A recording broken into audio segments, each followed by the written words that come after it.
Okay, Mhm. I guess we'll just get started. Hi.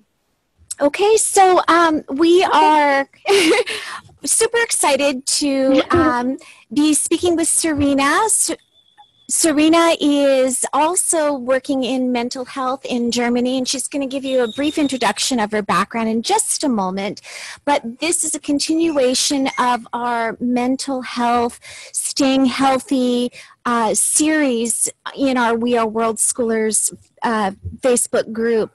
And again, to remind folks, the idea is to give you as much information as possible, and I've reached out to those that provide mental health services, either psychology and other forms of mental health, in our community, and asked them if they are willing to have a quick conversation about strategies to help us right now as we're all facing this worldwide pandemic. So welcome, Serena. Thank you for saying yes, and give us a quick intro to who you are, where you are, and then we already discussed that you are going to also speak in English and then afterwards in your native language, which is German, because somebody who may be listening to this may have the need to hear it in their native language, and that would be very useful. Welcome. Thank you so much for inviting me to this talk. And I'm very, very curious, especially in your group, because you're word schoolers and you have a different approach, like learning and traveling. And so it made me very, very curious just to be connected with you. So thank you for it. And thank you also for this talk, even in this time of a crisis, and which is quite challenging also for me as a psychotherapist. And I'm a trained a child and adolescent psychotherapist in Germany, and we have like a long training just to have this license. And I have my practice in Luxembourg, so I'm a cross-border commuter. So I'm just driving back and forth the border. So I'm a kind of hidden expat, in this area, because I don't belong to Germany in this area, and even not to Luxembourg.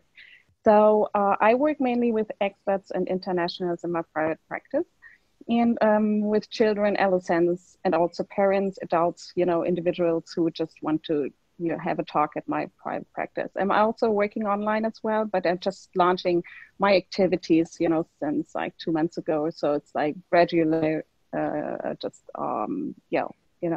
having more clients in this field online. Okay, now I switch to German.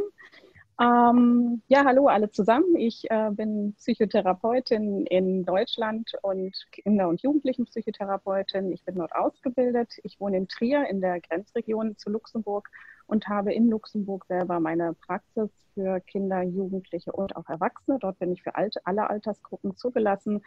Und ja, freue mich sehr, in dieser Community sprechen zu dürfen, weil es für mich eine besondere Begegnung hier ist. Auch nochmal die lernen und erleben in einem anderen Kontext zu sehen. Und Lane hat mich gebeten, hier in dieser Runde zu sprechen, und darüber freue ich mich sehr. Und ja, jetzt gebe ich ihr nochmal gern das Wort über. Okay, Lane, I introduce myself and you can continue if you like to. Thank you, Serena. And Serena, I didn't realize that you worked Mhm. with mostly expats, and that actually is a huge benefit to our community, because many folks that may be raising their children, they're experiencing the same sort of responses as a third culture kid would. For example, my son and I were, as all Americans were, asked to return to their home country, and we opted not to. We're continuing to stay in Mexico, but the reason being is we are purely nomadic, and to be called back, there's no place for us to go. Where we are here and wherever we are in the world feels like home. What uh, um, suggestions or advice would you have for those that are being called to a place that doesn't actually feel like home, and maybe speak to the parents and the children who may be sort of having this sort of cognitive dissonance inside of them, not understanding exactly where they belong in a time of pandemic? Mhm.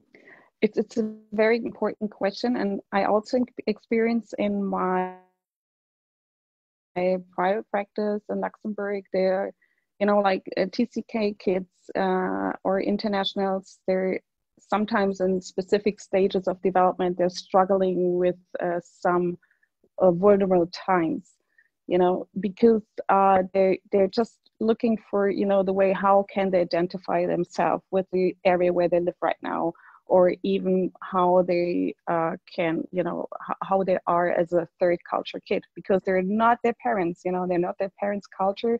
They live in a different country, and so it's like a lot of challenges. And what I see, a lot of teenagers, you know, they're struggling with a lot of identity topics, and also parents, you know, how they can supply their more, you know, background for having this for having identity. In this case, I see like fears comes up, especially with this group. They don't have the sense of, you know, belonging to a specific location. They're just temporary over there, and they have their family abroad, and even if they see the family abroad, so they don't have their own home. So actually it's like a way how to approach this thing is to, okay, where they are right now, we just try to build up a safe place, you know, where they feel like comfortable to stay for this time of crisis, even if there is uncertainty. We don't know how long we will stay in this type of stage. You know, maybe it's like 2 weeks, 3 weeks, 6 months, we don't know. And I think, you know, just to contain this uncertainty, I think it's one of the big tasks, you know, just to go through this time and all the struggles, anxiety, and also depressive symptoms. Okay, so I switch in German to German.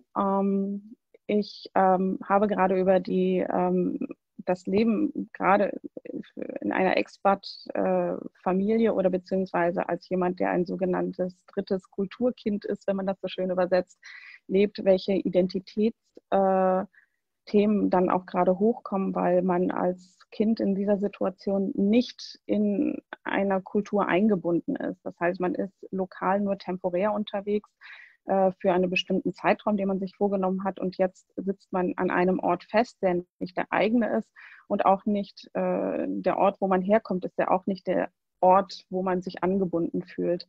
Das heißt, es sind gerade diese ganzen Identitätsprobleme bei Adoleszenten, bei Teenagern ein großes Thema, welches ich auch in meiner Praxis merke, wohin komme ich, ne? Was ist mein Identitätsthema, was ist das, was ich für mich dann brauche. Und gerade jetzt in dieser Krise merke ich, dass es eine sehr sensitive Zeit ist, mit der Unsicherheit klarzukommen. Gerade wenn man nicht ein Zuhause hat, welches einem sicher irgendwie gerade gewährt ist. Was ich dann mit meinen Klienten mache, ist, dass wir ein Haus oder beziehungsweise einen Ort schaffen, in dem man sich sicher fühlt, sich geborgen fühlt, eine Routine schafft, um den Alltag gut steuern zu können und vielleicht auch in dieser ungewissen Zeit, sei es jetzt 3 Wochen oder 6 Wochen oder 6 Monate, in der man sich da gerade befindet, auch einen gewissen Halt zu finden. Okay. Thank you. Can you share with our community maybe 1 or 2 strategies that they can apply for their own self-care in terms of mental well-being and sort of feeling better? Yeah. This is a very interesting question because normally I have as a psychotherapist, I'm more let's say neutral. I have like an emotional distance to this topic which my clients approaching me because I'm not involved. But right now the situation is different, so I'm also involved in the situation. I have my own fears, and sometimes it's even for myself I have to struggle with my daily life, you know, what I have to do, and my fear is sometimes, you know, like a spiral. And what I experience is, or what I try to recommend, I just emphasize try because sometimes it's like the moment, you know, you feel also the same what your client feel. And I just want to give them a routine, a daily life, which is quite important in this uncertainty, which means like schedule your day, get up at the same time in the morning, like you're running your daily life. Try to organize, when your kids are learning or whatever they're approaching during the day. And I think in this crisis, it's very important to stay healthy, which means the parents need to care about themselves, which means what I compare always, with emergency crisis in the plane, you're the first one who put mask and then you put the mask to your kid.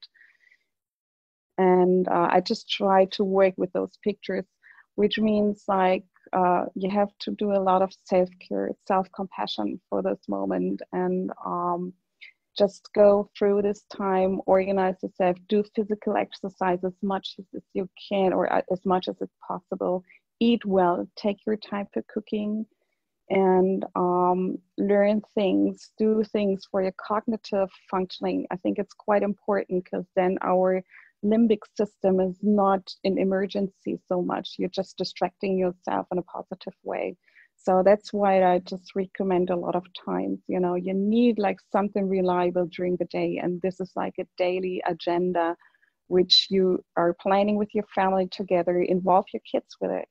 I think it's quite important even to involve them in this new situation, because nothing is certain right now. And that's what you have to tell or show the kids and the family, that you just give them some type of certainty. Ja. Was ich gerade gesagt habe, ist, dass gerade in dieser unsicheren Zeit wir viele Sicherheiten brauchen. Das bedeutet, wir können einen Alltag uns per Kalender organisieren. Das heißt, wir haben eine Routine, die wir uns aufbauen. Wir gehen morgens zu bestimmten Zeiten aus dem Bett, und wir werden uns dann auch an bestimmten Abfolgen orientieren lassen. Auch das Wichtigste ist, Sport regelmäßig zu treiben, uns zu bewegen. Das heißt, wir müssen gesund leben, um durch diese Zeit durchzukommen. Und wichtig ist, dass gerade in Familien, dass es den Eltern gut geht. Ich vergleiche das immer wie eine Krise im Flugzeug. Erst versorgen sich die Eltern, die Erwachsenen, mit einer Atemschutzmaske, und dann versorgt man die Kinder. Und so geht es genauso auch in so einer Krisensituation.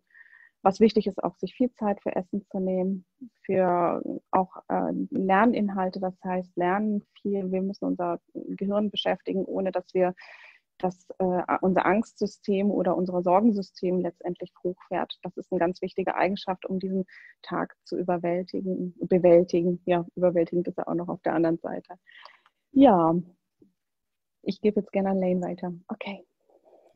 Thank you. And I really appreciate the bilingual answers. I really think that it's very helpful for our audience, because we are an international group.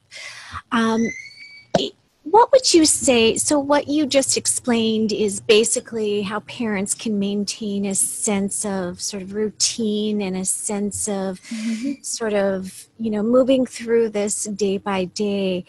How should parents talk to their children about this crisis? Are there things that should not be said? Are there things that we should address head on? And also, what is age appropriate with dealing with this sort of widespread panic and fear? Right. I think we have to see always the developmental stage, what the kid is going through.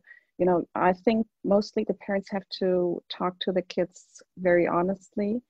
And I think also about their fears, and that the kids are, be aware what is the situation about the parents. Because if you don't talk about your fears or your emotions in this moment, kids will sense it in a different way.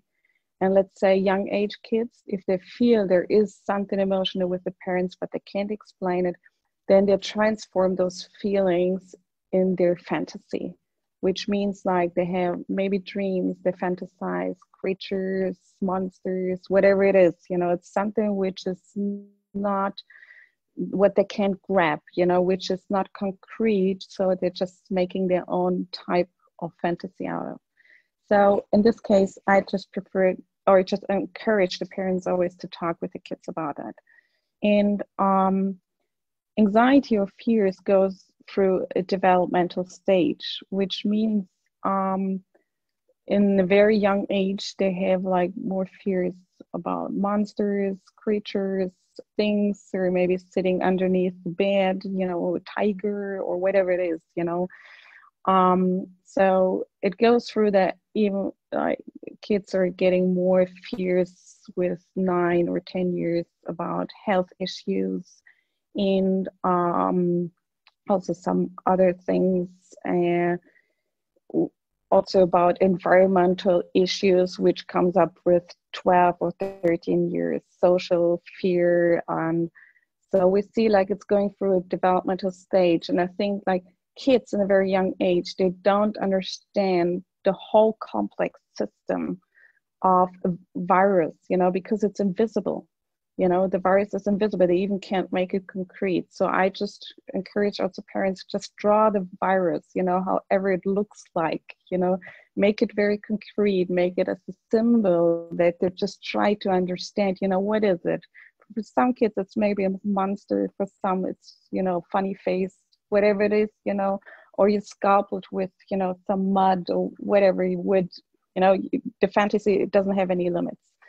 So I prefer to do that. And with adolescents, you can go more through a cognitive way to talk with them, like, okay, just watch the news, if you have maybe numbers and you have maybe some statistics and you can observe, like let's say my daughter, she's now observing the news right now and she's taking the numbers, from the daily infections and also mortality.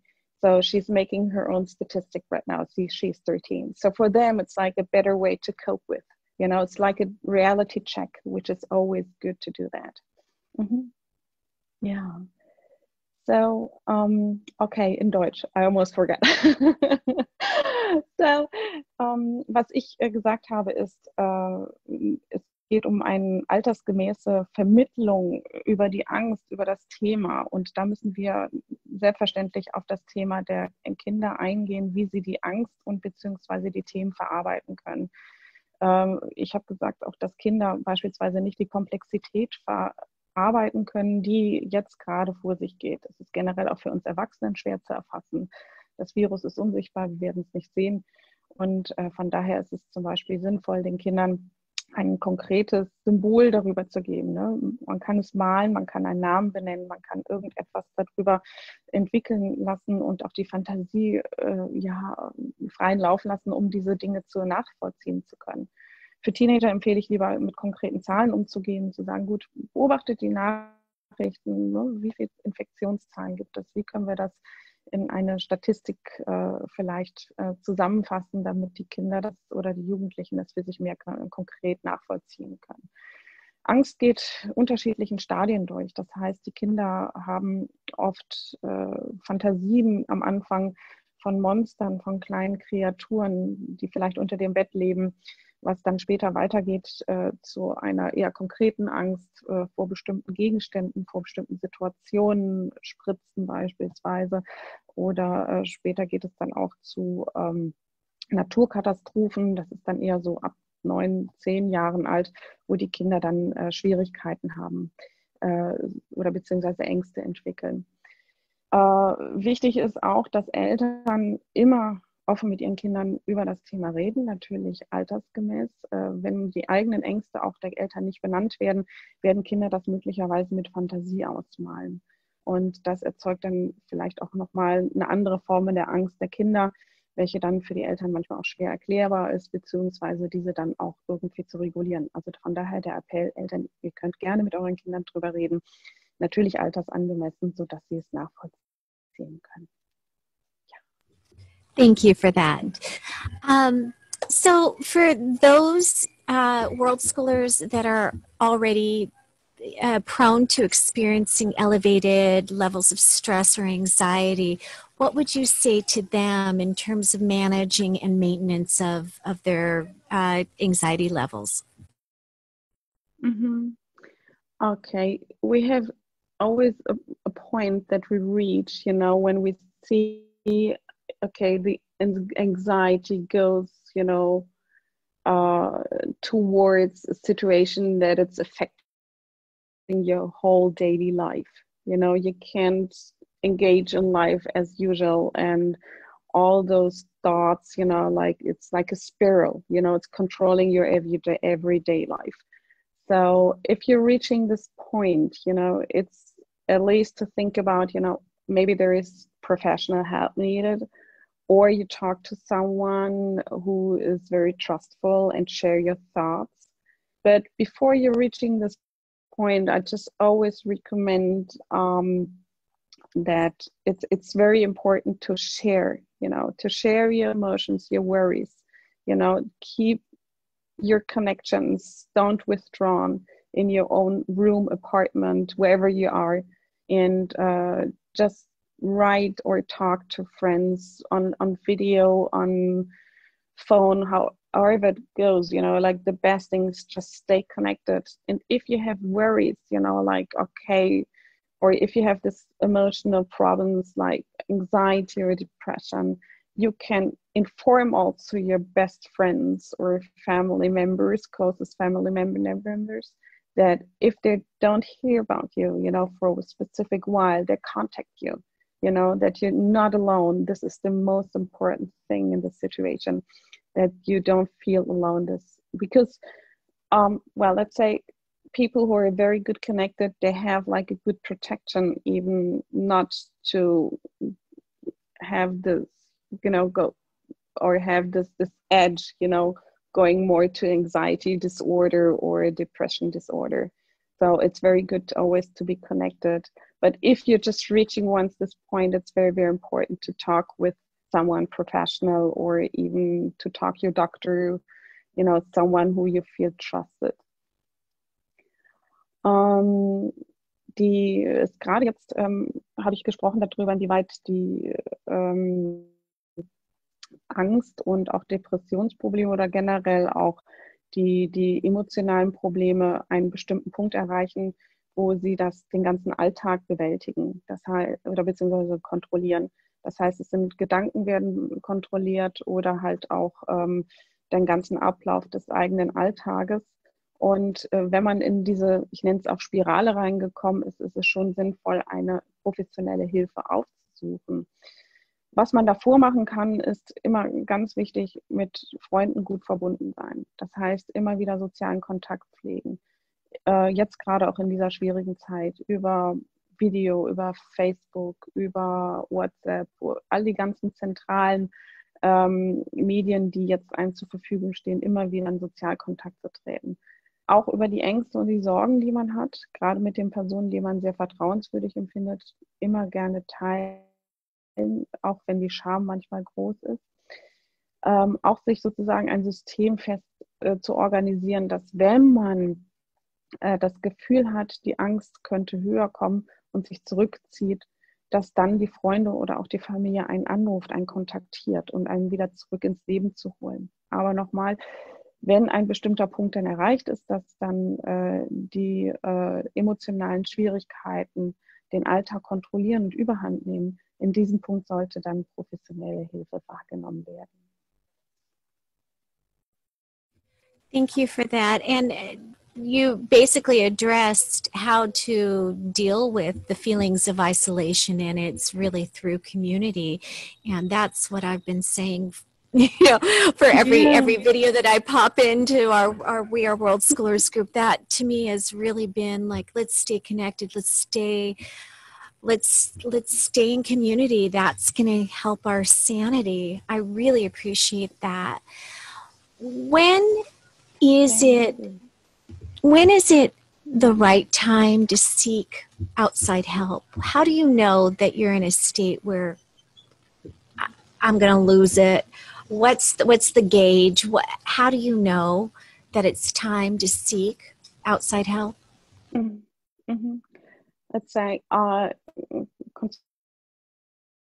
concerning anxiety, many times the body response it's very, very high, which means like you feel like a lot of times to breathe, it's kind of panicking breathing. and you feel sweating a lot of times. It comes like with no reason. It's unreasonable.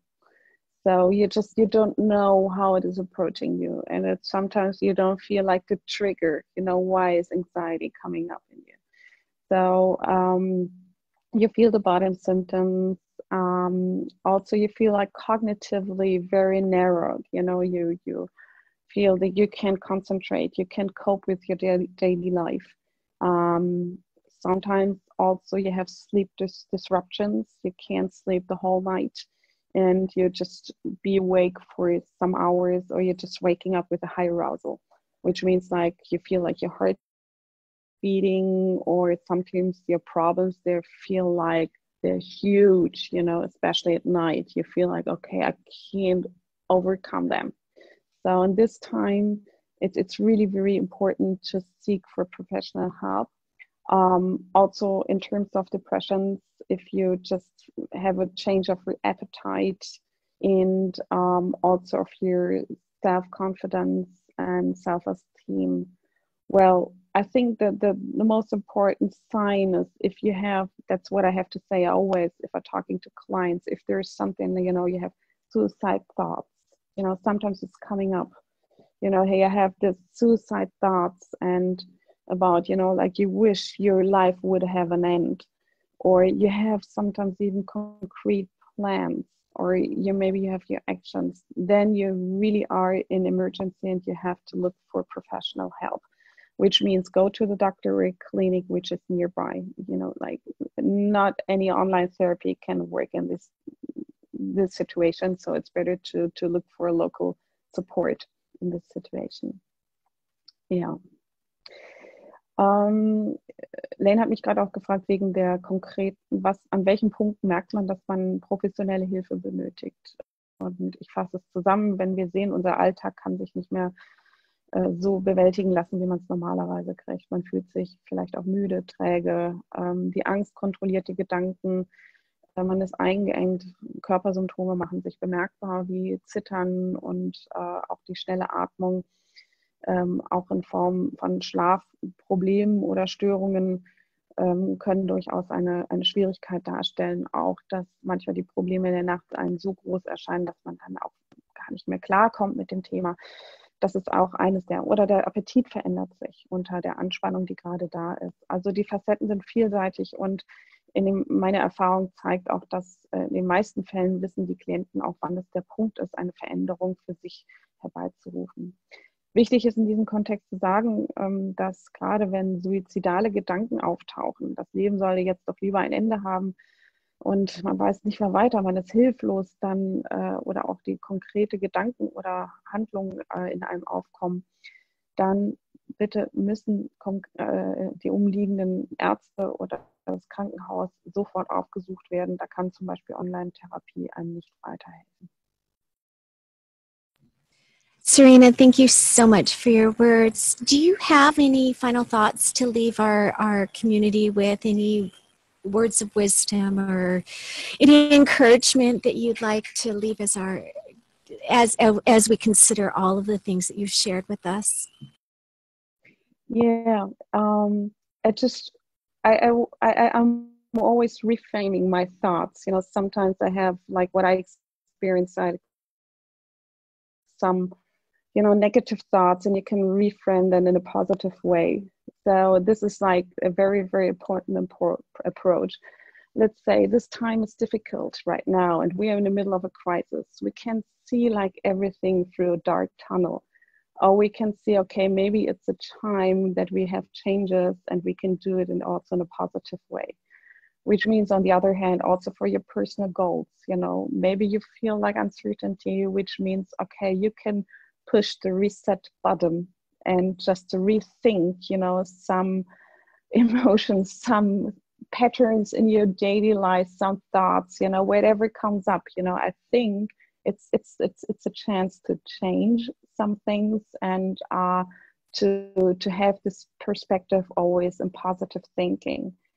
I would like to also to give a small side about Pooh, the beer, Pooh and Piglet. I really like to keep some narrative stories. They're so unique, and maybe parents even can this start with their kids.